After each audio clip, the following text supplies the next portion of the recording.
Jordan, open. I got 2 twin Glocks strapped to my hip. One for the ops, one for the dip. Got the drip on me, and she take a sip. Doing shit you never see, like a dream of crib. Got a shorty in the club, going dumb. Pour another drink from the night till the one. Party all night, getting lit to the sun. Doing shit for fun, throw another one. Ay, I got 2 twin Glocks strapped. What's up, everybody? It's DreamsNotFamePodcast with your boy, The Hype. I'm officially glad to be back for season 3. I know it's been a wild ride. It's a lot of things to catch up on. A lot of things happen in my personal life. A lot of things happen outside my personal life, but that's besides the point. That's not why we're here today. I'm here today because I have one of my dear friends with me who's been with me since I've been a white belt, who just got her black belt. I'm so excited to introduce you to the show. Let me just give you a little bit more background on her before I get her started. She's a 3-time PanAms Gi Champion, a 3-time Masters Worlds Champion, a PanAms NoGi Champ, a 2nd place finish at Worlds NoGi, and 3rd place Worlds Gi. My friend Saida Durkee. I keep we never go last name. It's not, and it's gonna be so bad because I'm announcing for Copa Elite 3, which you're gonna get into later, and have to learn everybody's names. And I was like, telling Dimitri, I was like, yeah, I got everyone's names, and I saw the list, and I'm like, oh, yeah, just kidding. Yeah. I was like, all right, so I've been in speech therapy for like a couple weeks now. So, we've been talking about this doing it for a while. We really got closed during COVID and everything like that. That's a little bit back up round for us. But my first question to you is my first question I ask everybody. Okay. How's your mental health today? How's my mental health today? How's your mental?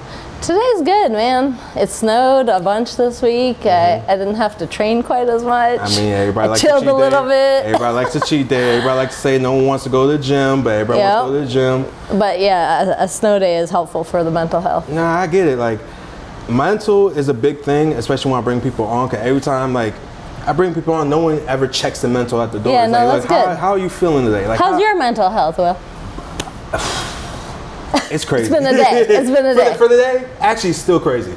Yeah. I've been up since 6. That dad life. It's not even dad life. And my shout out to my barber, Tony. We rescheduled our appointment for today because it was snowing on Thursday or Friday, wherever I set it up. We scheduled it today, so I had to get up here about 7:30. Got that done. And I was joking with my wife. I was like, look, my boy just gave me a fresh cut. I got some errands I gotta do today. Right? I got some stuff to do today. And lo and behold, I got later stuff back. My sister called me, and my mom called me. Oh man, yeah. I had to deal with some family things. Nothing too big, nothing too worried about, but it was like I had those errands brushed upon me once I said something out loud. Of course. But overall, man, my mental is great. Okay, good. Baby girl that I just had came in November last year. She's beautiful. She's beautiful. That's been really driving my mental really positive way. So it's been really good for me. But that is not why we here. I mean, it sort of is. It sort of is. But the way everybody wants to talk about, the big thing I love about the most is Jiu Jitsu, right? And everyone has a start in Jiu Jitsu. That very moment what Jiu Jitsu did for them. Yeah. What did Jiu Jitsu did for you when you first came into this? Man, that is a crazy story. I do think that everyone has a crazy story of how they got here, but I did a bunch of martial arts growing up. I was saying a little bit earlier, like I wasn't really a team sports person. Yeah. I like you're a head coach of a gym. I know. Now it's all about team sports, right? Yeah. No, but I like that accountability of that one-on-one, thing about fighting. So I did Taekwondo growing up in Egypt, where it was actually serious, but that's another story. But yeah, and then we moved to the U.S. and I did a few team sports. I did some snowboarding and stuff, and then started getting back into combat sports, but it wasn't just like the perfect one, I did a bunch of stand-up. I got concussed a couple times, all that. And then I actually got really sick, like out of nowhere. And it was this weird autoimmune illness. But I ended up the doctor said I couldn't do any working out at all, which was like a heart blow, It's like, you're an active person. Yeah. From overseas. And an athlete since a kid, So you say like, you can't do nothing. and it was extreme. Like, I didn't take it seriously, and so I was like, maybe I can do some yoga, although meh, yoga, right? But even yoga, like I couldn't go up on my wrists. It was a whole thing.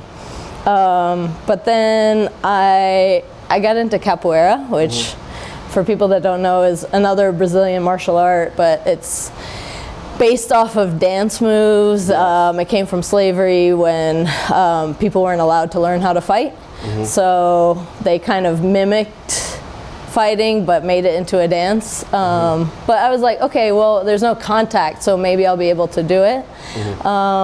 It was fun, but again, not totally my thing, but I liked it. I met some good people. That's who got me into jiu-jitsu, because there was a bunch of Brazilian crossover, and people were like, you gotta try jiu-jitsu, you gotta try jiu-jitsu. And I finally went and tried it out. Definitely like day one love kind of thing. My body just kind of understood it. And I actually like completely went into remission from it. And my doctors have no idea how or why, but it literally coincided with starting jiu-jitsu. So that autoimmune disease, and when you started doing it, it just helped your body out in the way that it kind of like made your body enough stronger to fight off what you were dealing with. Yeah, I mean, my personal thought on it is that jiu-jitsu is like one of these rare things that you can do with your body where every single part of your body is engaged the whole time, which is rare. Like a lot of things, especially as adults, that we do are standing or lying down or stagnant motions or like running forwards, even swimming. Everything is kind of linear. And when you're a kid, your whole body's moving constantly, right? You're doing somersaults and jumping around, and when we grow up, we don't do that kind of movement.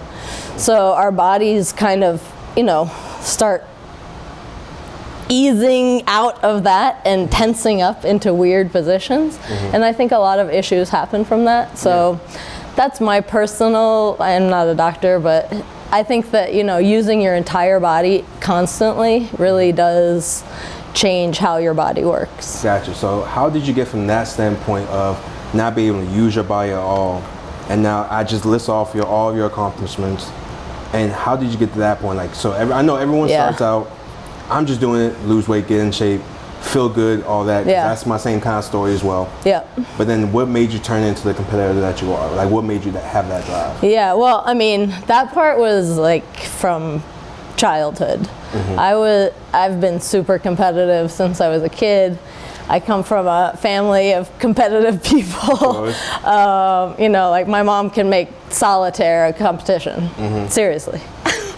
So, I always had that in me. I was a tomboy, I was like really big into anything where I had to push really hard. And so as soon as I actually got into jiu-jitsu, I was like, okay, so let's compete. As soon as I felt my body enjoy what I was doing, I was like, let's go.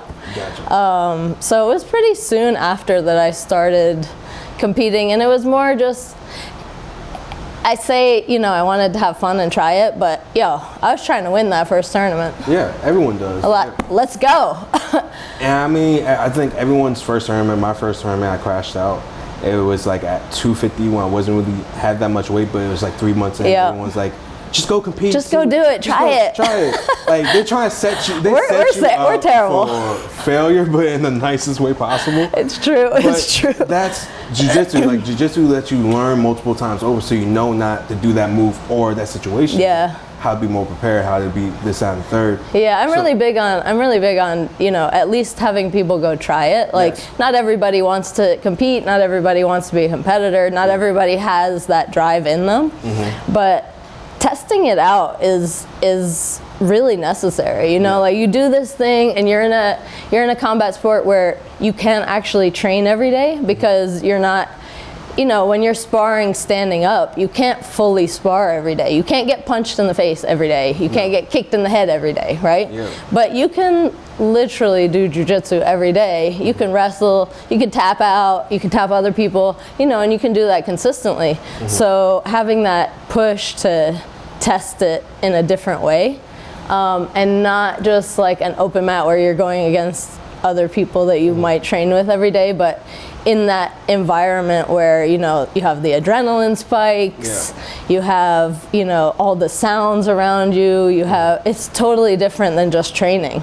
So I like, you know, as a coach now, I like for people to at least try it. Like you might not think you're competitive until you're in that environment, you know? So that's what got me into it, but man, that bug hit hard and fast for me. I think everyone, once you get and you find your groove and find that work, that one plan that just works for you. Right?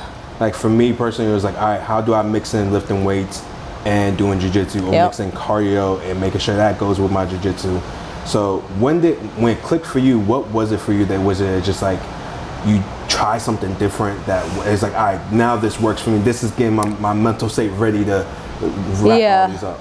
Well, I think, you know, because I was an athlete growing up and I always was very regimented with that, you know, like if there's something happening, I need to prepare for it properly, and it helps me. It helps me live a healthier life when I have something that I'm looking forward to, you know?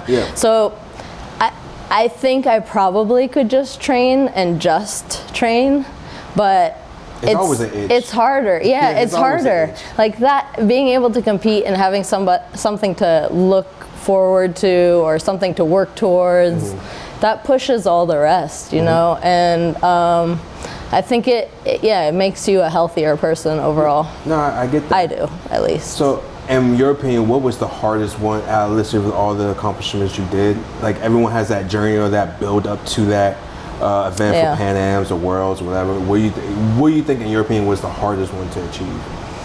Whew, I mean. And the hardest one not to achieve. Yeah.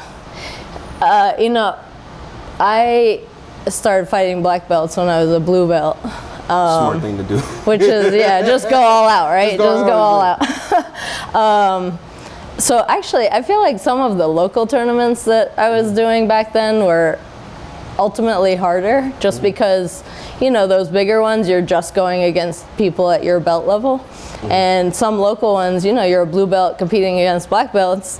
Like, okay, you know, whereas you go to IBJJF, it's all people your level. Now, it is all people that are training really, really hard, and all people that are also trying to win that world title.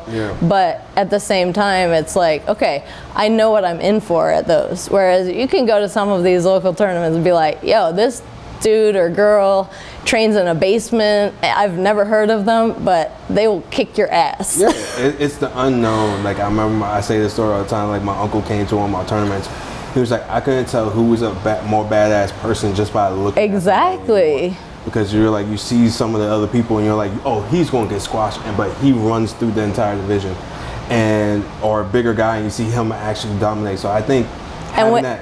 It's different. Like I love local tournaments to prep me for those bigger ones. Like I haven't been able to get to those other ones because honestly, the money and travel. Yeah, it's a lot. It's a lot of work with that. So to me, it's like the money and travel is always a bigger thing. So for me, it's always been more super fights because I can win that money to pay for those kind of excursions. Absolutely. So it's like you're using one hand with the other. But with that being said, like, I know with IBJJF, I know with Worlds, like for me, I feel with like Worlds, to me, I've been to Masters Worlds a couple times. Never competed because I was always on the Las Vegas side. But I feel like Worlds is just a different atmosphere.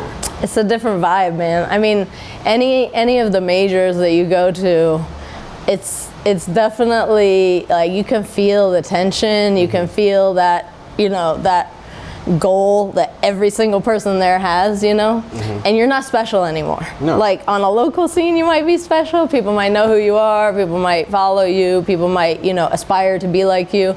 But when you get out there and you're like, oh my God, you know, but that's half the fun. And I honestly feel like when nobody knows who you are, that's when you can have the most fun. That's why I'm always like pushing the lower belts to go out and do the bigger ones, because they don't know who you are.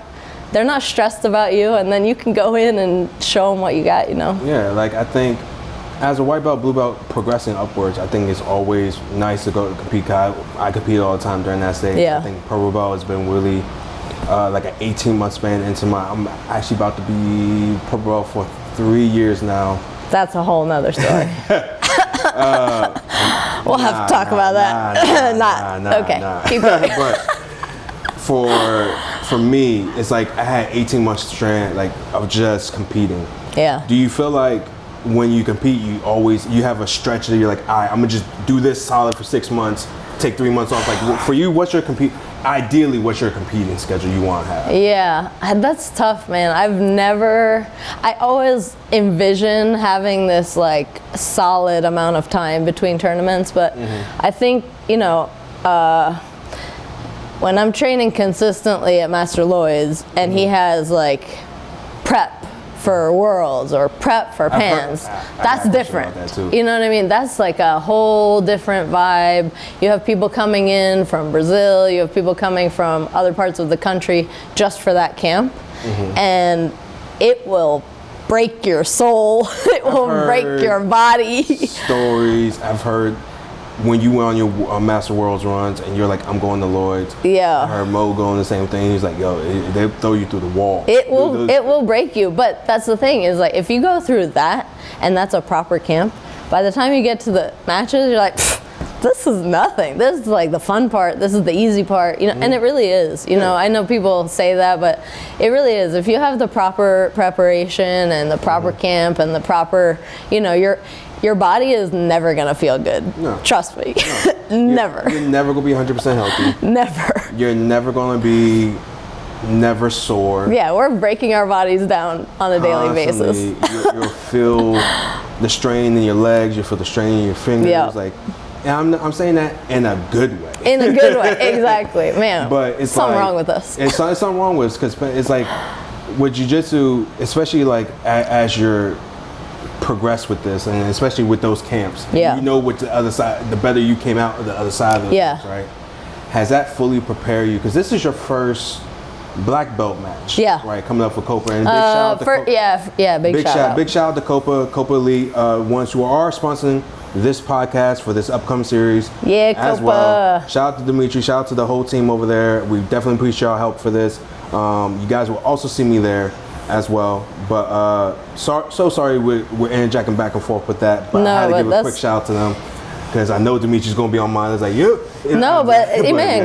Copa and Dimitri specifically have done such a great job, and they've done such a good job. I mean, he's trying to do a lot. There are people trying to do a lot, and I love it because they're trying to have people that are local, that have a following, that will bring people out, and then bring in competitors for them or people that have moved here recently that not as many people know. And man, like, what an awesome opportunity to have, and having a local super fight is awesome. It's definitely not something that we had in our early days at all. No, because I think what expanded super fights is that COVID happened. Well, I was talking about this with American Jiu-Jitsu, who came on this podcast as well. It's like a lot of people couldn't do other tournaments because of all the COVID violations. And all the people, all the people. So it was like, all right, let me just get the craziest of the bunch, put them in a room, and just do fights all day long. That's really what happened. And that's how you got these great organizations across the East Coast. But I think Copa is definitely one. I'm not that disappointed not being on this one this year because I'm doing the other capacities with Copa. A lot with them. I'm blessed to have that. I'm blessed to be doing that. But I do miss the prep for Copa that I did. I think Copa prep is always kind of fun. I just feel I feel really excited about doing it. For me, it's going back home. For me, because I grew up in Gainesville, Manassas area. That's like in my backyard. So to me, I'm going back home every single time. So it's the most home field advantage I ever will have that's awesome. in any tournament. So it's just, to me, it's always been like home to me. And I think Dimitri and the team over there have grown so much from Copa Elite 1 to Copa Elite 2. I think this last one was amazing, hands out. I think this one, low key, is a Big Brother's show out of all the other schools. No comment. Because all I see is Pentagon MMA. And shout out to the guys, shout out to the boys over there. But how do you feel having all your Kevin, Isaac's on there? I think Curtis might even do the might be on 16-man or 8-man. Or the 8-man bracket. So how do you feel? Well, a couple questions. I'm going back and forth. How do you feel about everyone on the card? That's number one. 2, how are you and Isaac going to split all these fights? I know.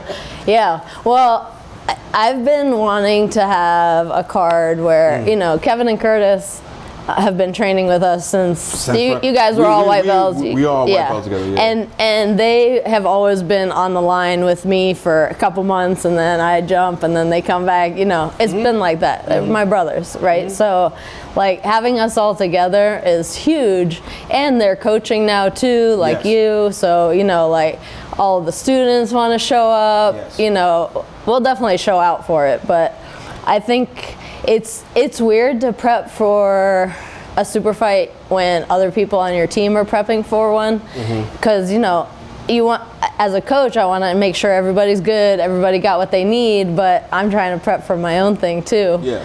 So it's hard, man. Your mind split. Yeah, it definitely splits up. You know, when you're coaching and training and competing and coaching kids and trying to live a life, it's a lot of, you know, like being pulled in multiple directions, as you know, right? But I think it's so possible, and you just have to plan it right. You have to know what you're trying to do and just kind of hone in and like ride that wave. Yeah, like, and I, depending on how the card plays out, I know y'all gonna be spread out throughout. Yeah. And I know everyone's gonna be there, including other schools as well. But knowing for you as a coach and that coaching side of it, and getting more in depth with that, before we get more into your match, how do you feel about more coaching now than when you first started? Like, do you feel like as the years gone on, or of coaching, because I've seen you've been doing it probably as a purple, a little bit of purple. I think everyone starts as purple a little bit, and then you go from brown to black. Yeah. Do you feel like you have kind of like filled out that kind of side of it? Yeah, I mean, man, I remember the first time I competed alone without a coach, and I was super nervous and like freaked out to go and compete and not have somebody right there cornering me. But so I understand the importance of having a coach, and I think that, you know, I basically just try to give our students what I need. You know, so just trying to see it from the other side, make sure that they're, you know, secure and understanding what they need and what their game plans are, and, you know, how they're trying to fight, what they're trying to do. But with Kevin and Curtis, it's a little different because it's more like siblings, you know? Yeah. So we help each other out. Yeah, I don't know how it's going to play out with the coaching corner. Maybe Master Dalla will come.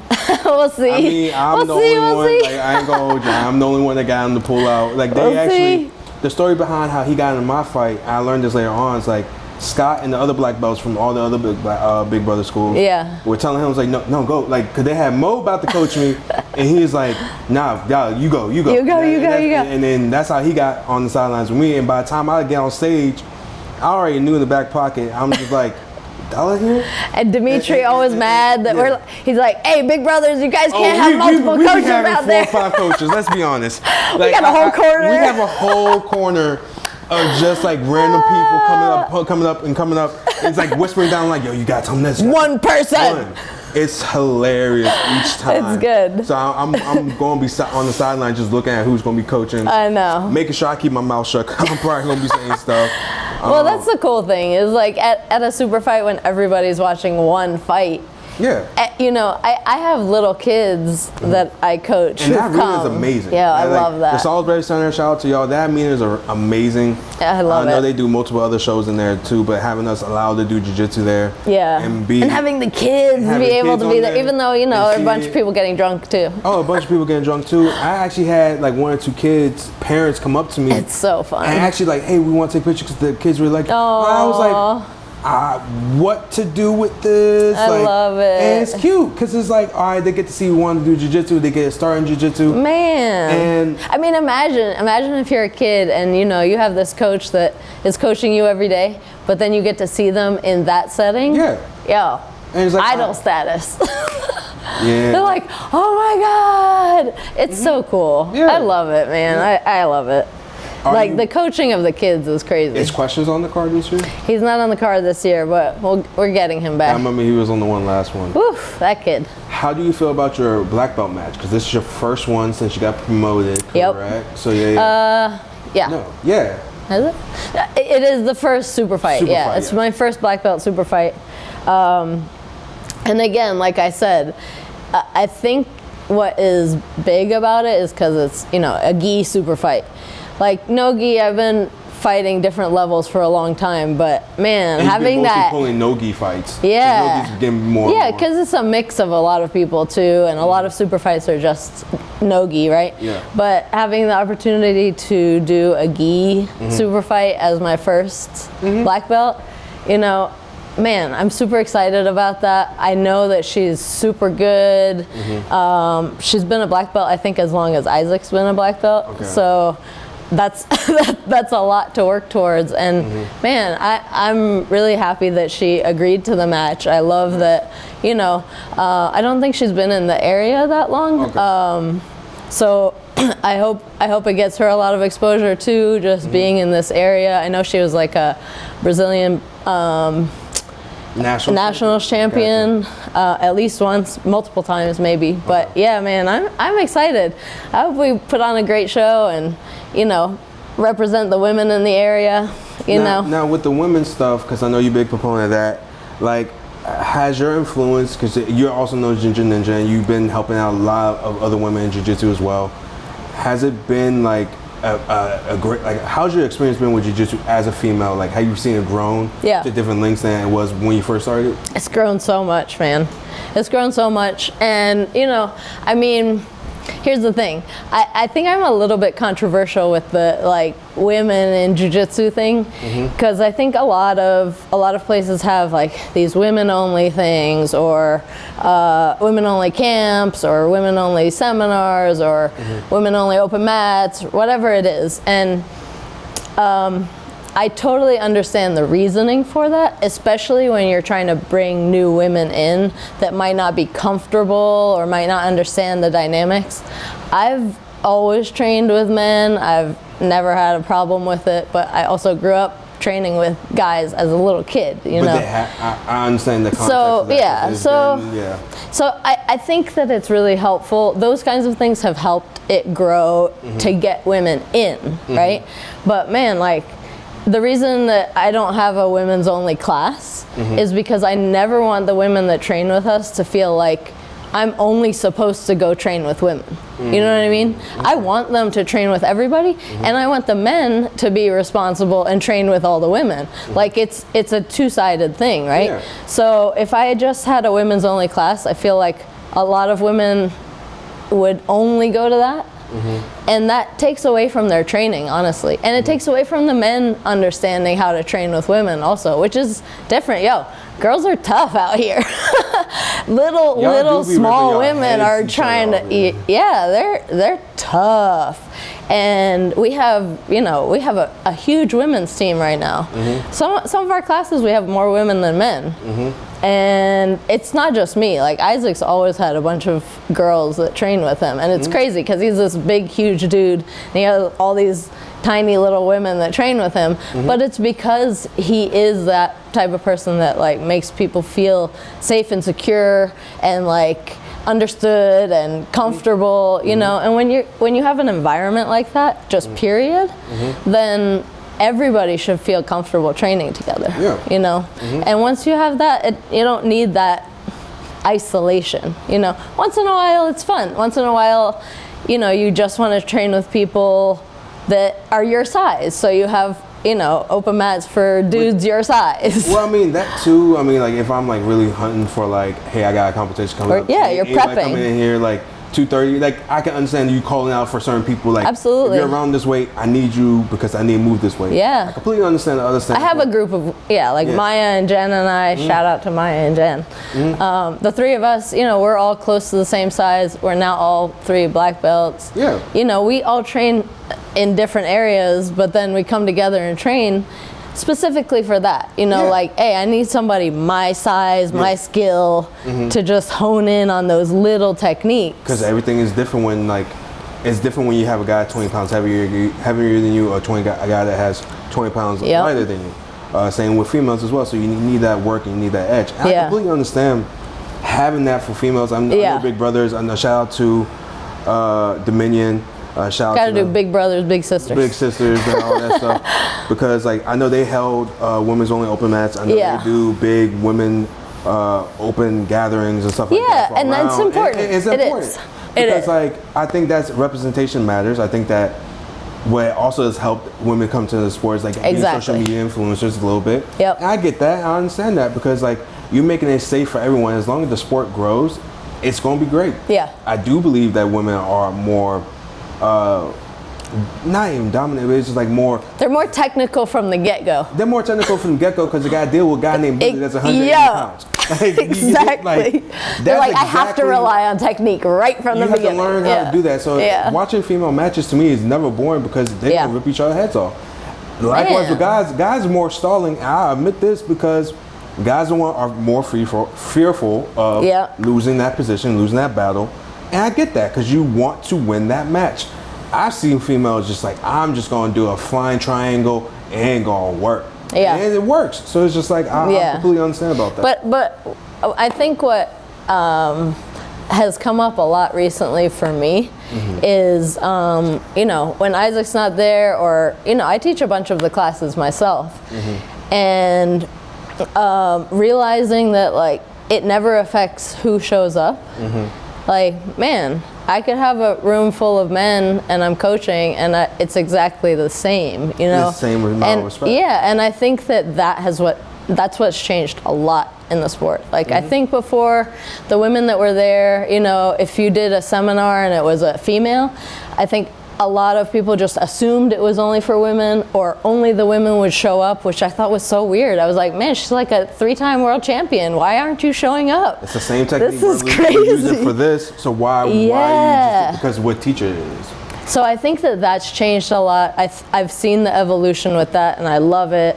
I love, you know, we have amazing students, and like those dudes, you know, will show up no matter what.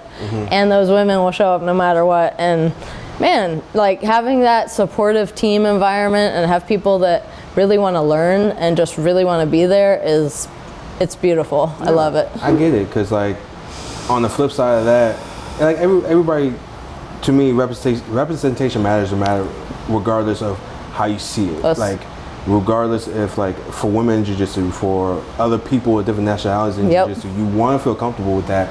And because of the fact that jiu-jitsu is so universal, man, I tell my wife all the time, she's like, we can move anywhere in the world. Thank you. Because like I can find a gym in Skip Rock Town now.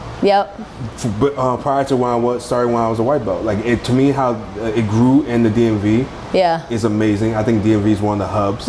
Low key a hub. I think Texas, I agree. Florida, I agree. California, but I think DMV is a hub, and I think you gotta get that northeast from Pennsylvania. I mean, you could put loop in Pennsylvania to us if you want to, but Pennsylvania, New York, New Jersey, Philly area, they got a good group. Wrestling. So it's like, with that being said, with all these different regions, how everyone kind of trains, do you think NoGi has gotten more popular than Gi because it's so easier to transition to, or is the latter because a lot of people is like, man, it's the Gi, it slows people down, which I can kind of get that aspect. Yeah, I get both aspects. I think that Gi matches are fun to watch when you do jiu-jitsu. Because all those tiny little grips, and you're like, oh, like it makes such a big difference, right? And they, and they can be really exciting matches to watch also. But just from like a viewer standpoint, I know why NoGi is more popular. But man, like I've seen some iterations of Gi matches where you do like more closer to like 80cc rules, or anything where you're pushing the pace. Like, man, you can't have stalling. Like anything that promotes stalling is gonna kill this sport, you know? So like whatever rule sets you do, you gotta change it up to be focused on that. You gotta be pushing the pace, you gotta, you know, push that for all aspects, and then people will watch. People are excited by it, you know? And like you said, man, a lot of these women's matches are crazy. And even if in the Gi, which is why sometimes it's more exciting. Yeah, I think with the gi and no-gi, for me particularly, I love gi. If I'm more into the no-gi scene, the leg lock scene is more my thing. Everybody kind of knows that. He leg locked me the other day. I almost punched him in the face. Look, the foot was out. I almost punched you in the face. The foot was out. It was just so happened. It's just like I just need to get it off of me real quick, and it just so happened I just took it to the ground. It just so happened. All right, but to me, I think gi, because I come from a very gi dominant school. Gi dominant, yeah. I think I learned to love the gi, but understand that gi and no-gi, you have to work with both.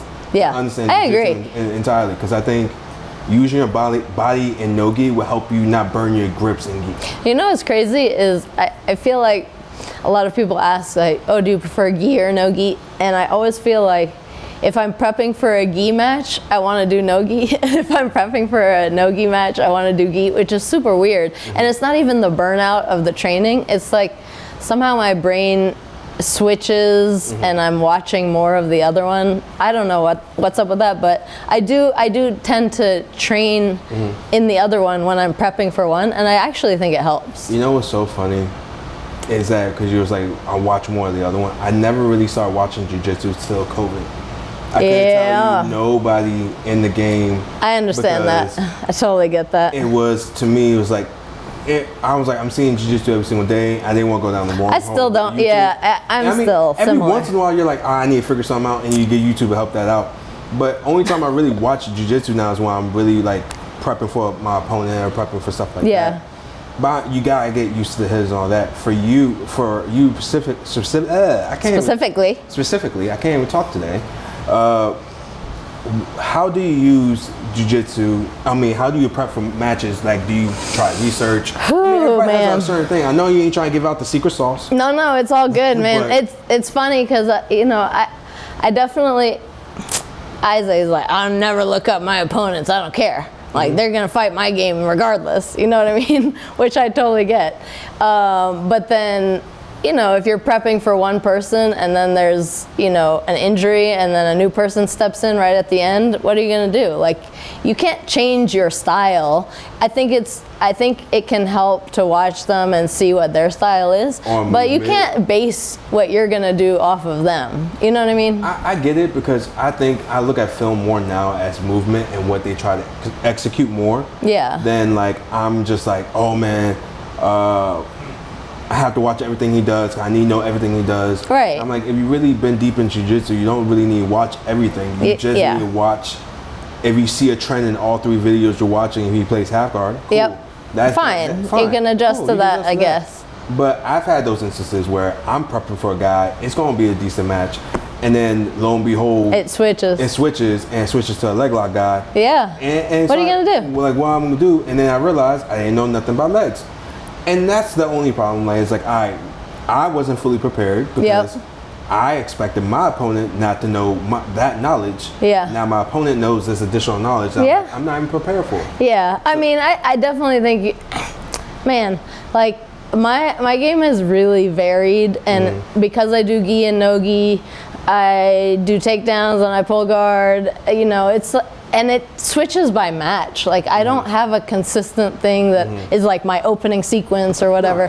So, you know, I'm like, man, just go out and feel it. But I understand studying tape, and, you know, like every sport, you have coaches who are like big on studying tape. There are a couple of big brothers who really helped me with that, kind of like understanding how to break down matches, how to study film properly. And you're right, COVID, because I never did that either. No, it's like but it helped. It helped out a lot, because you have to learn how to visualize stuff more and more. Yeah. And you didn't have the reps, you didn't have the practices and stuff like that. Or you did. Or you did. Or you did. I mean, I think everybody had. Or your living room was a gym. Underground gym. But I honestly, speaking of gyms, like, I know you guys' classes are growing at Pentagon. I know a lot of guys are teaching now at Pentagon. Yeah. Have you, because I know Vivek helped out with that and everybody else helped out with that. Have you guys loved the successes the gym has gone overall? Because like, even the Muay Thai side is doing pretty well. Yeah. Well, it's crazy. It's crazy when you go in to an already established gym, you know, and like, we're not trying to just change everything. Like, that's a culture shock, right? But, you know, like, Isaac and I are the way we are. Like, regardless of where we are, it's gonna be that feeling, right? So, like, we just kind of came in and just kept doing what we do. And, you know, like, I don't really know how it was before, so it's hard to judge just based off of what other people have told me or talk about. But man, like, it's really beautiful to see the growth of it and how much crossover there is with Muay Thai and Jiu Jitsu. The kids program expanding. Like, man, we finally have kids competing consistently, and they're doing great. And kids are crazy. Kids are crazy. You have to manage all everybody, because I'm part of the group thread as well. I remember, because you have to organize everybody's, like, what's the next four, because it's like you guys. Yeah, coaching is crazy. The randomizing of all that. So it's like organizing that bunch, like, as a coach, and I've seen some of the scripts that y'all write for the month, but like, and give out to the coaches, because I'm part of that thread as well. How do you and Isaac, or Isaac specifically, if he was here as well, he would answer this question. No, we do it together. How y'all map out what you guys want to do for the class for, like, the next month or two? No, it's cool, because, you know, we work together on those, and then he's just so good at writing, you know, actual lesson plans, or like, here, this is the set month. He's been doing that for so long, you know?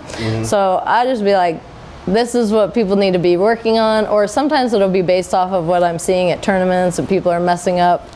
But yeah, like, incorporating your coaching in to what you want to train or what your students need to train. I mean, I do see it's like a fine line. Like, today we're not doing anything, we're just training NoGi, and you're like, everyone's like, okay. But I definitely, I mean, I think it's really important to have those. I've been to gyms where it's like, today we're gonna do arm bars, or worse, they're like, we're gonna do a takedown and then we're gonna do a submission, and like, there's no correlation of how you got from one to the other, right? So people are just like out here wild, right? So I think that our focus really was to have that consistency, and like, okay, this month we did this month we did this, but this is how they tie in together. And you build it up, this is how, you know, you get from, and then backwards. This is how you go from backwards to where we were last month, how the two go together. And man, that's like the fine art of coaching that I have learned from the coaches I've had, you know, like, that's all it is. It's like, it shouldn't be trial by fire. It should be learning from the people that coached you and finding what works for you as a coach, but like using that skill, you know. Speaking of coaches, and I'm circling back to Master Lord. What was the best advice he ever gave you through that whole coaching experience? 'Cause I know you probably you pull from Isaac, of course. No. I'll tell you the thing that Master Lloyd like constantly impresses me with. Okay, so, and this is a good example of like a Worlds camp, is he'll be sitting on the bleachers, right, and on his phone, like and there will be 20 people on the floor. Everybody's working on something different, but every single person got instruction from him for what to work on separately before we even got there, right? And he'll be on his phone, and let's say for me, he's like, I need 100 star sweeps, right? So he'll be on his phone, and I like fudged it, you know, it's like 95. I wasn't counting, I wasn't trying to lie, but I was like 95. And I'm like, okay, I'm done. Gingja, you owe me 5. Like way over here. And he just has it all, like, I know he has a lot of notes in his phone, but man, most of it's just in his head. He just knows what every single person is working on. He has a game plan for everybody. And I think that's the biggest takeaway that I took from him, and what I try to emulate in my coaching is to make sure that even though we have this lesson plan, even though we have major things that we're all working on, when there are people who are competing or people working on something, or even sometimes people dealing with personal stuff, that I know what's going on and I'm trying to help each of them on their journey, you know. And it's a lot, but man, it's so worth it. Like when you feel that, when you understand that, and you can see the difference it makes, it's so worth it. Nice. Because I mean, like, I'm just starting out coaching, and I love it. Like I've been doing well. Like I help one of my friends. Yeah, you're good, man. Because like you can, if you get a sense of where it goes, a sense of coaching, and a sense of like the movement, sense of like how to dictate, and it's like, all right, they're working this way, you gotta go this way. Of course, everybody has to have their own kind of style, but I let the person go.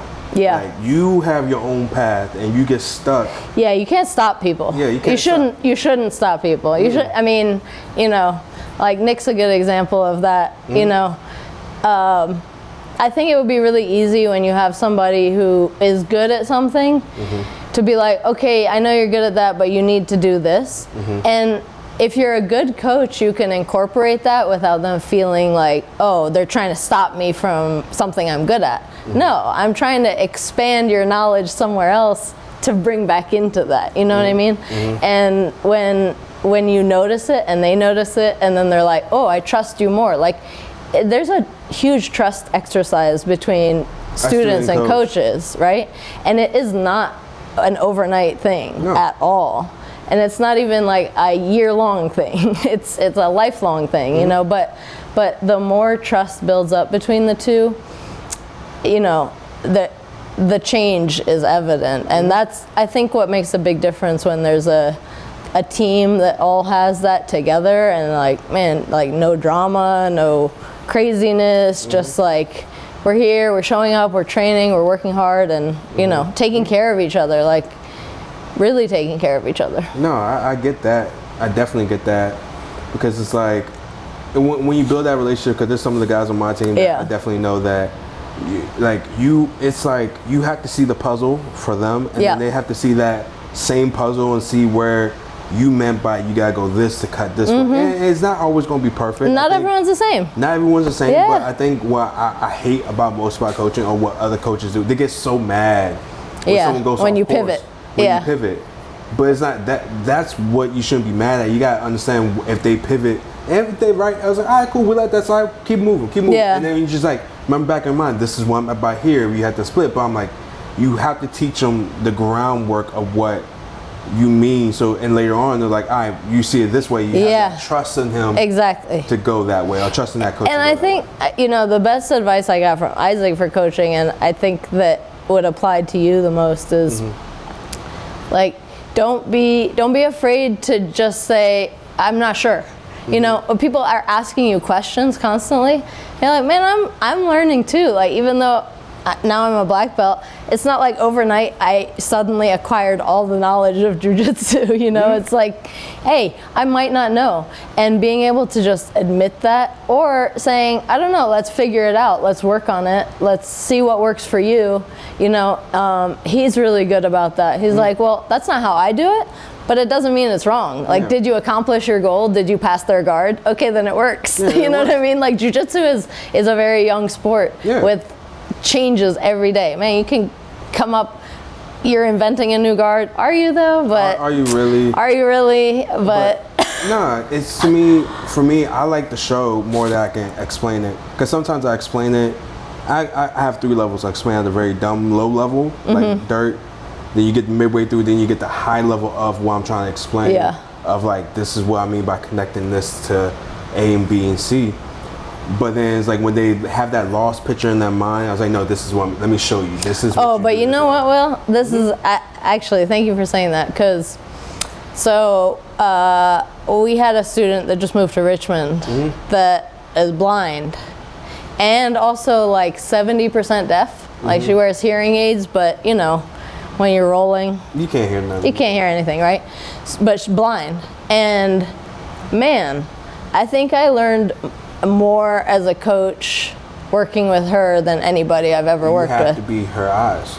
Not just that, but you have to be descriptive in a way that you didn't even know that you had the capacity for, right? So you end up learning more about what you're teaching than you ever did by just doing it, right? And so I see a lot of people making that mistake, is they're like, oh, let me just show you how to do it, or let me just let you feel it. And you're like, you can do that, but you also need to be able to explain not just what you're doing, but why you're doing it, and you know, what the purpose is of doing it, because that's big too, man. If you can't see anything, you're like, I don't care if it's fancy or not, does it work? And she's like less than 5 feet tall, and she would throw a 200-pound man onto the ground. It was insane. So, you know, like that makes a big difference when you have people that you have to coach differently. And man, it really will help you a lot. No, I definitely appreciate that. I think everyone in coaching, but it's just coaching in general is definitely, like, to me, it's like the ultimate video game once you understand how the buttons work. Like, it's like, all right, we're just we're going for a regular stroll, but I've seen you and I just throw everything into it on those days. Yeah, we're big on the coaching. Yeah, y'all big on the coaching, because like, tell me, like, what is a typical day of coaching on local tournaments? Oh man, whoo. Well, I was just describing this the other day, but like coaching a tournament starts way before the tournament, obviously. But you know, man, that's like easily 24 hours straight. For real. You're doing from the kids from 7 a.m. We're doing the kids in the morning. We're doing the adults afterwards, gi and no gi, because we never only have people doing one or the other. And then, you know, making sure the kids get there, so we got to drive the van. I'm hugely OCD when it comes to tournaments. I have to have like everybody's name, their match number, their mat time, whether they're doing gi and no gi. Like, I have it all. If you look at my phone, it's insane. It's like just notes and notes and notes. And then I have like a Google Drive so that people can put the videos in afterwards. I have who's videotaping who. It's crazy. And then afterwards, you know, then you gotta get all the results, you gotta have all the pictures, it's a whole thing. So yeah, the day I've decided, like, if I'm coaching kids, I'm not competing. You can't. I can coach adults and compete on the same day, but I cannot coach kids and compete on the same day. It's too much, man. Like, you feel everything 10 times more when it's kids. And you feel it 10 times more when it's your student already. So it's like 10 times 10. It's too much. I get it, because my hypothetical, or I ain't gonna be no lie. I want my daughter to be in Jiu Jitsu. Of course you do. Like, of course. I ain't gonna be yeah, in front. of course.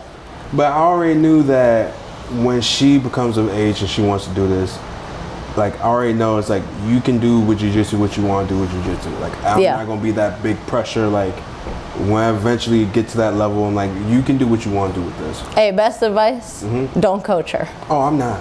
I'm not.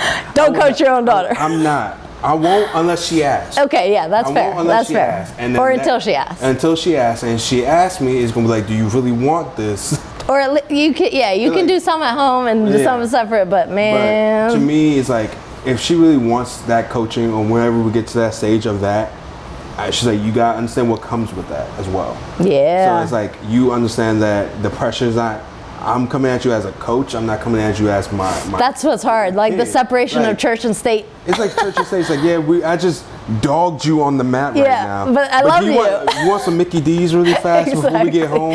Exactly. Like, that's to me what's gonna happen, because it's like, I mean, honestly, it's like that. Like, you know, Isaac and I are like that. If he's coaching me, I'm like, man, we have these cues of when he's coach and when he's not, you know, and you gotta be able to switch it up. We're good about it, but I've seen some people that are not as good about it, and it's rough. No, it's rough. And I saw that. I was like, man, I ain't gonna be that dad. And then I'm like, I just got mine. And I'm like, I'm gonna be that dad. You are gonna be that dad. You're totally gonna be that dad. I think that some people can make it work, but you have to feel the kid. You have to feel the environment. You have to feel the environment. If my baby girl really wants to get really into this, and I'm like, all right, cool. Yeah. That's the matrix. I think also what I've seen from, you know, because I have kids and then I have their little brothers or sisters that also want to train. I think the best thing is like waiting until they're begging you to do it. Like, if you can hold off until they're begging you to do it, rather than like pushing them into it and then they run the other direction, because nobody wants to do what dad does. You know what I mean? So if you just hold off a little bit longer, like instead of having them start when they're 3, unless it comes natural, because some kids are just like on the mat, they're trying to go, it's fine. But for kids that are kind of unsure or whatever, like A, not pushing them, but B, just like, hold off and have them come, have them be there, but just like, no, you can't train yet. No, you can't train yet. That's for me. To me, that's what I was gonna do. Like I knew, like we were talking about earlier or off the podcast. Like I brought my daughter to the open mats. She has her own little section, all that. She's not gonna be there often. It's the best thing because I get to see her there. But when she gets older, when she gets into the iPads and all that little stuff, or whatever toys she's getting into, the Barbies and all that, she's gonna have a little section. But she knows if she steps on the mat, it's like we're gonna be doing something. That's right. Like so, if you're gonna be on here, and it's gonna be like that. Cause one of my friends, like on the mat, off the mat, switch. One of my friends, he has a son. Shout out to Andrew. I think he's kind of doing the same way. His son comes with him every Sunday almost. His son plays around that little corner. But that's fine. If you're gonna come on the mat, that's different. We're gonna get your gi on and we can do some stuff. That's when it switches. That's different. Yeah. So I think that's definitely where I'm gonna be in terms of that. Yeah. Hopefully. Hopefully. My wife is definitely one of those that is, she's not concerned, and this is more deep into me, but it's like, I was an active kid, she was an active kid, but she just want to make sure everything good with that in general. That's fair. And it's fair. It's fair. It's totally fair. Like, I know for a fact it's either going to be track star or soccer. It's just one of those two. It's one of those two. It's one of those two. One of the two. Before we get out of here, because I know we're about to wrap up on time real quick. Yes, sir. I have one more. Actually, it's going to be an alley-oop. This is the last thing we do on the podcast. The alley-oop is basically, you can ask me one question that I haven't answered today. It could be anything at all. If I let you know if I answered it, you can pick another question. All right? Go. Woo! All right. If you had to choose whether to compete for the rest of your life or coach the best up-and-coming stars for the rest of your life, which would you choose and why? I'll coach. And why? I'll coach because seeing success that's not my own is one of the most beautiful things you can see, and be part of that creation. I never want, I mean, I'm doing all this stuff here, but it's like, I never want to be the face. Yeah. That's just me. It's imposter syndrome. I think Les Studios, shout out to the guys, they talked about that in one of their office hours. Yeah. About being imposter syndrome. So to me, it's actually kind of funny. Speaking of that, that was actually the day after my daughter was born. Oh, so wow. I really wanted to be at that meeting. Oh, wow. I had a really good thing about that imposter thing. But for me, it's always seeing other people's success. Yeah.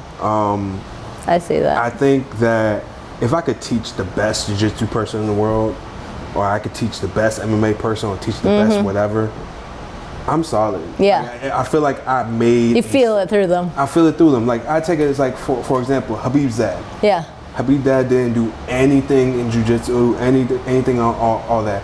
What he did was he coached all those boys from Dagestan. And Khabib is doing the same thing that he's doing. Habib, my bad, not Khabib. Yeah. Habib's doing the same thing he's doing now. He's like, I'm just sitting back and coach.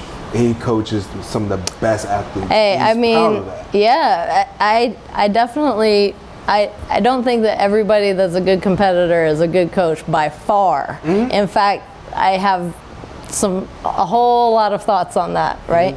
But I feel like, yeah, I agree with you. You know, when you have that success from somebody under you and you feel it so fully, just what I was saying, like when you're coaching other people and it's so strong in you, that's why we coach the way we do at tournaments. It's like, I feel like I'm out there and I just want to hold them and do it with them, you know, and that's a strong feeling. It's beautiful. It's so much joy just having that person accomplish everything that they did, because you know what exactly it took for them to get to that point. Yeah. And to them that have reached that point gives you more respect for them, because they understood they had to get to the other side of themselves from that. But hey guys, that is it for the podcast. Thank you so much, Will. Thank you, Coach. Please like, subscribe. Les Studios, DreamsNotFamePodcast. Just do whatever you guys want to do with this episode, man. We got 2 more coming. We might have one more thing about Copa Elite 3 as well. Let's Stay go. tuned. Peace, love, and bye. Another drink from the night till the wine. Party all night, getting lit to the sun. Doing shit for fun, throw another one. Ayy. I got two twin Glocks strapped.